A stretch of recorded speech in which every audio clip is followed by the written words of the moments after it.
I will speak about the art of selling passive. लेकिन passive बेचने से पहले ये जानना ज़रूरी है कि पैसिव आखिर बेचा क्यों जाए, राइट। तो जैसे आपने देखा था कि पल पल रियल एस्टेट का प्राइस बढ़ रहा था गोलमाल मूवी में, वैसे ही पल पल पैसिव का एयूएम बढ़ रहा है। To give you a context, 2 साल में पैसिव का एयूएम 85% से ग्रो हुआ है, और 1 साल की बात करें तो 38% से पैसिव फंड का एयूएम ग्रो हुआ है। अभी रिसेंट डेटा के अनुसार passive fund is 9.50 lakh crore, which is रफली 17% of the total MF industry. लेकिन आप में से काफ़ी लोगों को ये भी लगता होगा कि पैसिव में तो इंस्टीट्यूशंस के ज़्यादा पैसा है, लेकिन माय फ्रेंड मैं आपको बता दूं कि लोगों ने ज़ोर ज़ोर से बोल के सबको स्कीम बता दिया है। तो अब पैसिव फंड में इंडिविजुअल का जो प्रपोर्शन है वो क्लोज टू 25% है। और एक और इंटरेस्टिंग बात कि इसमें जो टोटल फोलियोज काउंट है वो 2.80 करोड़ है, which is close to 17% of the total folios. तो दोस्तों करोड़ों में लोग इन्वेस्ट कर रहे हैं। तो क्लियरली पैसिव का डिमांड तो बढ़ रहा है, लेकिन क्या आप रेडी हैं पैसिव बेचने के लिए? और भी उसके अलावा और भी क्या रास्ता है मतलब? तो दोस्तों ज़्यादातर पैसिव बेचने के लिए 2 मेजर रोड ब्लॉक होते हैं। एक तो आपको लगता है कि इंडेक्स फंड बेचने से मार्जिन्स बहुत कम है। ऐसा लगता है कि आप इंडेक्स फंड बेचेंगे तो एएमसीज आपको बोलेगा कि 150 रुपये देगा, बट फैक्ट बोलता है कि distributable TER in most index fund आप देख सकते हैं मिड कैप में 67 बेसिस पॉइंट है, sectoral thematic small cap factor में 60 बेसिस पॉइंट के ऊपर है। इवन आप गोल्ड एफओएफ में बिजनेस करते हैं या आप लार्ज कैप में बिजनेस करते हैं तो 40 पैसे is what you can expect, तो which is not good. Second होता है दोस्तों ईटीएफ। ईटीएफ बेचते तो हमको क्या मिलता है? यस बाबा जी का ठुल्लू, यस।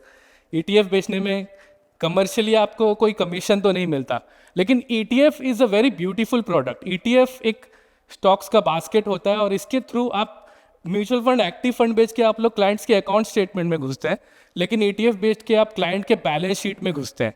आपका रिलेशनशिप स्ट्रांग होता है। आप जब भी क्लाइंट के बैलेंस शीट में एंटर करते हैं तो आप देखते हैं कि कहाँ कहाँ गैप है, कहाँ कहाँ और क्या क्या आप वॉलेट शेयर कैसे बढ़ा सकते हैं, क्लाइंट को कौन कौन से पोर्टफोलियो में, इन्वेस्टमेंट पोर्टफोलियो में कहाँ कहाँ कमी है और उसे कैसे फुलफिल किया जा सकता है।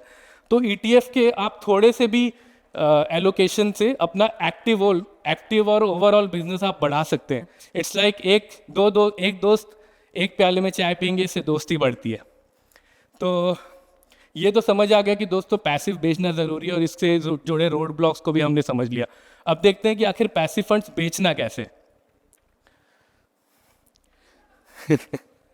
सो सबसे बड़ी गलती जो पैसिव फंड्स बेचने में लोग करते हैं वो जनरली लोग कंपेयर करते हैं एक्टिव और पैसिव का। ज़्यादातर वो लोग डाउन सेल कर देते हैं एक्टिव को पैसिव बेचने के चक्कर में, लेकिन हमें दोनों बेचना है। आपको एक्टिव और पैसिव कंपेयर नहीं करना है।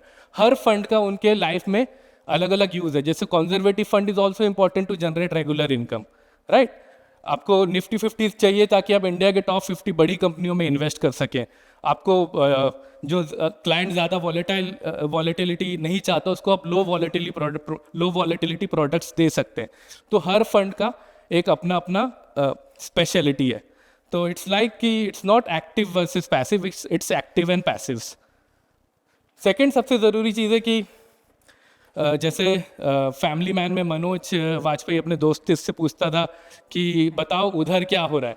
एज इन आपको भी अपने क्लाइंट्स को बताना है कि उधर क्या हो रहा है। उधर एज इन वेस्टर्न कंट्रीज में ग्लोबल ट्रेंड्स क्या है पैसिव्स का ग्लोबल ट्रेंड्स जैसा आप देख सकते हैं कि ओवर 51% यूएस में पैसिव का एसेट्स है। पूरे म्यूचुअल फंड इंडस्ट्री का ज़्यादातर एसेट्स पैसिव में। यूके और यूरोप में 27% है और इंडिया में ये अभी 17-18% है। बिल्कुल बहुत ही नेसेंट स्टेज पे है हम लोग।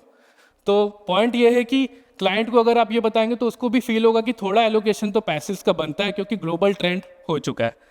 तीसरी सबसे ज़रूरी चीज़ है कि आपको ओवरआर्चिंग थीम बताना है। इट्स लाइक धंधा करो तो बड़ा करो पुरुषोत्तम भाई, वरना मत करो, राइट।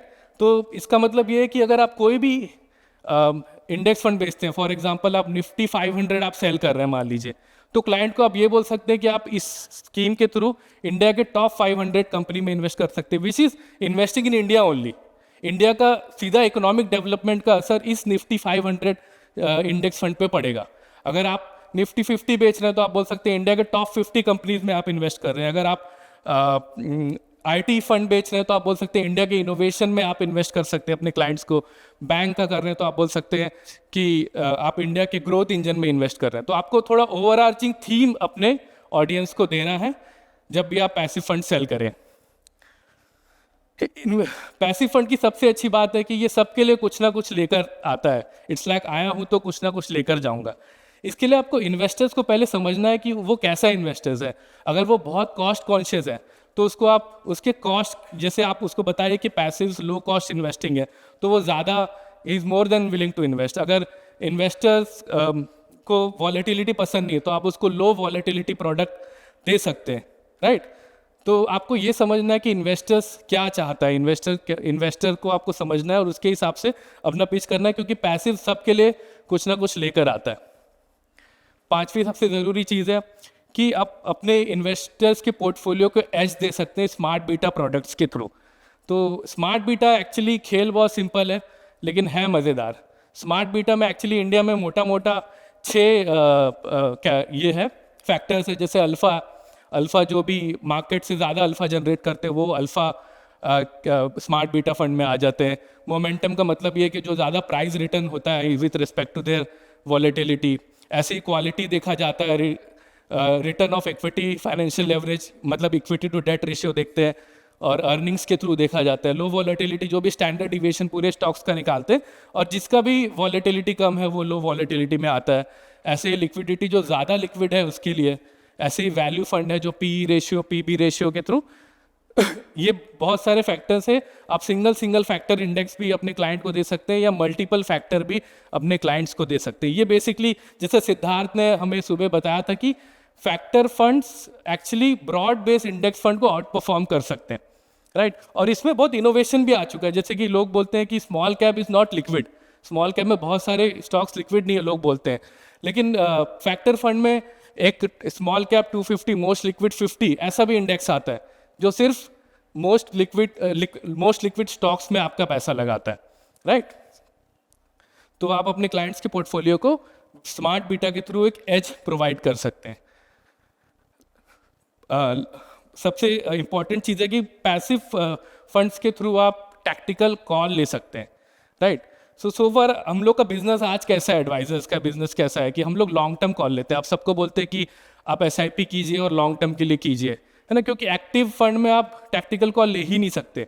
लेकिन अगर आपको कोई शॉर्ट टर्म व्यू है, मान लीजिए कि अभी इलेक्शन होने वाला है, मोदी गवर्नमेंट आएगी तो निफ्टी ऊपर जाएगा, तो ऐसे में आप अपने क्लाइंट को निफ्टी इंडेक्स पहले से पोजीशन दे सकते हैं, है ना। निफ्टी का ETF आप पहले से दे सकते हैं ताकि आप टैक्टिकल कॉल ले पाए।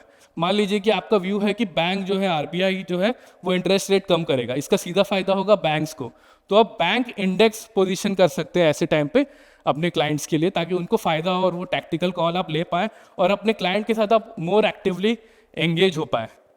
तो समिंग अप दोस्तों, आपको एक्टिव और पैसिव कंपेयर नहीं करना है। पैसिव फंड जब भी आपको सेल करना है, आपको ग्लोबल पिक्चर देना है कि पूरे US UK मार्केट में क्या चल रहा है ताकि क्लाइंट एक्सपोजर ले पाए। आपको ओवरआर्चिंग थीम सेल करना है, एक प्रोडक्ट नहीं सेल करना। आपको ओवरआर्चिंग उसको थीम को समझ के क्लाइंट को सेल करने की कोशिश करनी है। आपको ये बताना है कि क्लाइंट्स के लिए क्या है, what's in for client, what's in for investors आपको बताना है। आपको बताना है कि आपको स्मार्ट बीटा के थ्रू उनके पोर्टफोलियो को एज देना है, जो कि एक्टिव फंड के थ्रू नहीं हो रहा है। Passive fund smart beta fund के थ्रू उनके पोर्टफोलियो को एक अच्छा एज दे सकते हैं। और फाइनली आपको टैक्टिकल एलोकेशन के लिए पैसिव फंड्स यूज़ करना है। तो जाते जाते एक छोटा सा मैसेज और देना चाहूँगा कि be like Dhoni and Sunil Narine, क्योंकि change is the only constant. अभी आप IPL देख रहे हैं, राइट, रिसेंट सीजन धोनी का स्ट्राइक रेट इज़ 225, उनके करियर का सबसे बेस्ट स्ट्राइक रेट है। धोनी का इतना स्ट्राइक रेट कभी भी नहीं था। अब वो T20 में ही फोकस करते हैं, चेन्नई सुपर किंग्स के लिए खेलते हैं। उन्होंने वनडे और टेस्ट मैच खेलना छोड़ दिया और अपने आप का अपना गेम पूरा इंप्रूव किया, जो कि T20 में बैठ सके। आज भी धोनी रिलेवेंट है, राइट। ऐसी सुनील नारायण जब आए थे तो वो स्पिन बॉलिंग करते थे KKR के लिए। आज वो मेन लाइन बैट्समैन है, ओपनिंग बैटिंग करते हैं और इनफैक्ट हाईएस्ट रन गेटर है इस सीजन के। तो B like Dhoni and Sunil Narayan. With that, I have come to an end to this presentation. Thank you so much.